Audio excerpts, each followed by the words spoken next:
হায় হায়, 60 বছরে আমনে চাচা আমনের মালিকের কোরআন পড়তে পারলেন না? এই জীবনটা বুঝি এই বনে বনে শেষ করে দিলেন। চা দোয়ানে বইয়া বইয়া, এই বন দিয়া চা দিয়া ভিজাইয়া।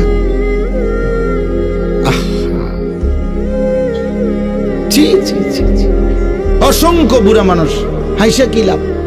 অসংখ্য বুড়া মানুষের জিন্দিগিটা তো শেষ বয়সটা উনি চা দোকানের সাথে চুক্তি করে নিছে, ওয়াকফ করে দিছে চা দোকানদার, যে তোমার যে একটা চিকন টুল, এটা বইয়েও তো কোনো আরাম নাই, একটা সোফা হইতো তা তো মন্ডারে বুঝাইতাম।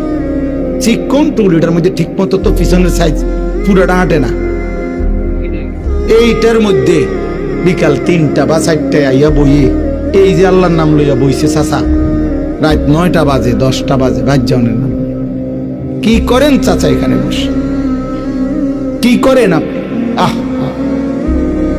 হায় হায়, টিভি দেখে, নাচ দেখে, গান দেখে, আফসুস করে, পুরান কথা মনে হয় না। আসলে তো টেম্পার নাই, পুরান কথা মনে করেন ছাড়া আর কি।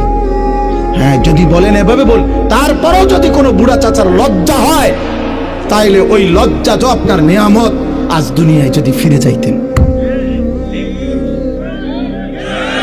আমি এই জন্য বলছি চাচা, আপনা করে দইরা বলার মতো কেউ নাই।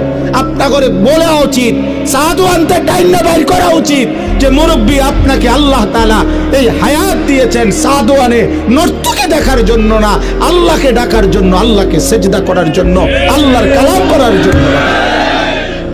বুড়া বিয়া, তুমি জীবনটারে বড় বেশি নষ্ট করে দিছেন, খামখেয়ালি করছেন, খামখেয়ালি করছেন। আল্লাহ আমাদেরকে বুঝ দান করুন। এই জন্য কিশোর ভাই, যুবক ভাই, মুসলিম ছেলে, তোমাদের জিন্দিগিও তোমরা মনে রাখো। আব্বা, তোমাদের যাদের জবান দিয়া মালিকের কোরআন উচ্চারণ হয় না, তোমাদের যাদের জবান দিয়ে, চোখ দিয়ে আল্লাহর কালাম দেখো না, তোমার চোখ মূলত নাই।